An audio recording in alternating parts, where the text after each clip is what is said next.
ہو نہ زیادہ بچیا ہو، عوانم بین ذالک، ان کے درمیان ہو، یعنی جوان گائیں ہو۔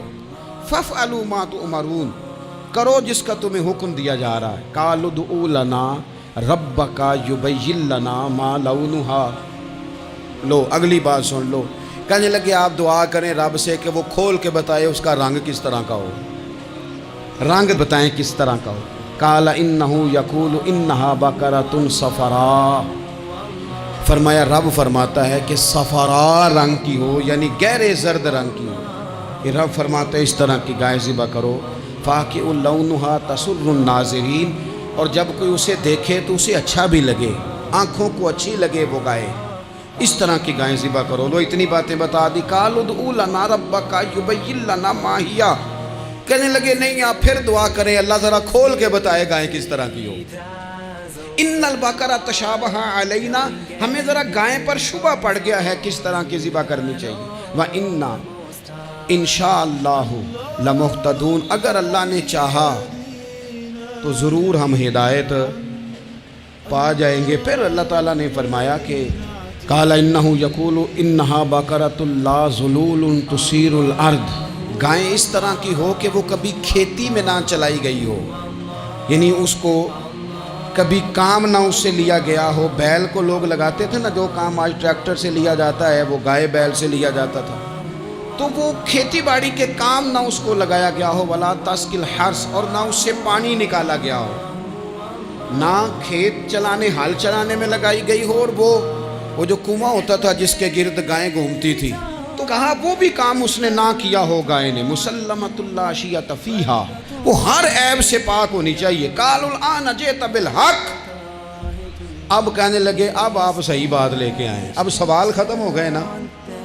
کہنے لگے اب آپ بات فذبحوہا، انہوں نے ذبح کر دی۔ وما کادوا یفعلون، پر ایسا کرتے نظر آتے، لگتا نہیں تھا کریں گے ذبح پر ذبح۔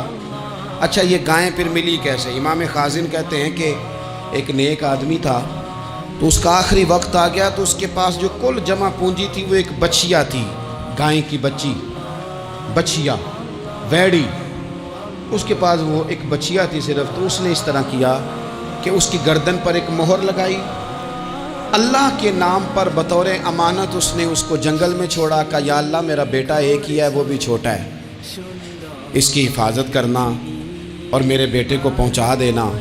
بچہ بالغ ہو گیا، اس کی ماں نے کہا بیٹا جو امانتیں رب کے پاس رکھوائی جائیں نا ان میں خیانتیں نہیں ہوا کرتی، جا کے جنگل میں آواز دے تیری گائے واپس آ جائے گی۔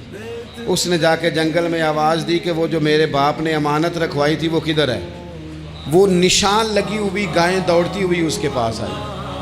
واللہ خیر الرازقین، جب رب بندوبست کرے، جب اللہ بندوبست کرے تو پھر معاملہ اور ہوتا ہے۔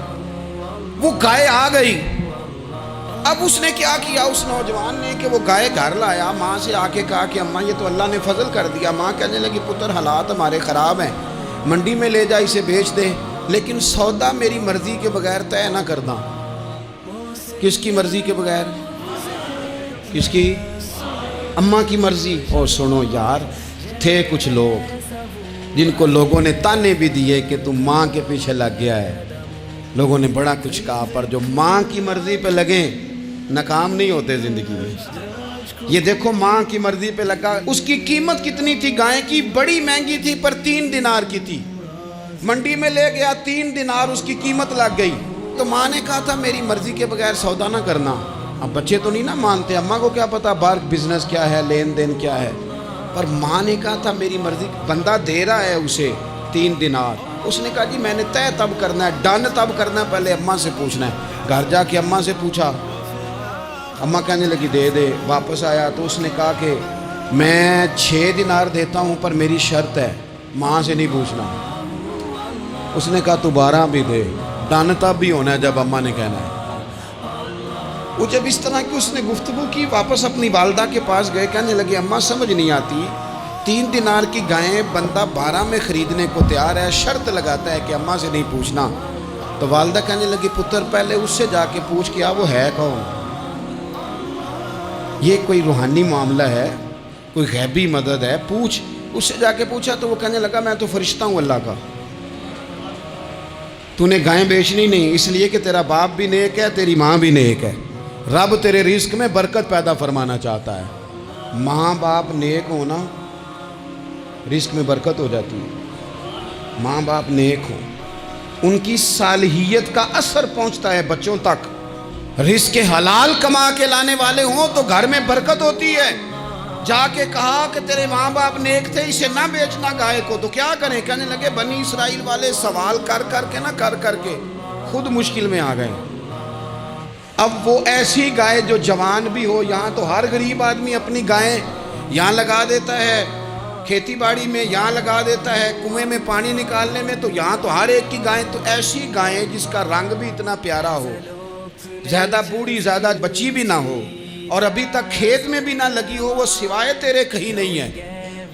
اس نے کہا چل پھر مہربانی کر بتا میں کتنے کو دوں گائیں، اگر وہ آ جائیں تو کتنے کو بیچنی ہے؟ اسے کہنا کوئی نہیں، ریٹ تو زیادہ کرنا ہی نہیں، ان سے کہنا گائے کے اندر سے گوشت نکال دیں اور جتنا گوشت ہے اتنے پیسے بھر دیں، اس کی کھلڑی بھر دیں۔ اب وہ بنی اسرائیل والے ڈھونڈتے پہنچ گئے، کہا جناب گائیں 3 دینار کیا 6 لے لو۔ اس نے کہا نہ بھائی، ذبح کروں گا، گوشت نکالوں گا، جتنا وزن گوشت کا اتنے پیسے بھرو گے کھال میں تو پھر گائے تمہیں ملے گی۔ اب مجبور تھے، کیا کرتے؟ ابن کثیر حدیث لائے ہیں، امام سیوطی نے در منصور میں بھی لکھی ہے، نبی پاک صلی اللہ علیہ وسلم نے فرمایا سنو جوانوں، اور اسے دل کی تختی پہ لکھو، نبی پاک علیہ السلام نے فرمایا اگر بنی اسرائیل والے زیادہ سوال نہ کرتے تو اتنی مشکل کا شکار نہ ہوتے۔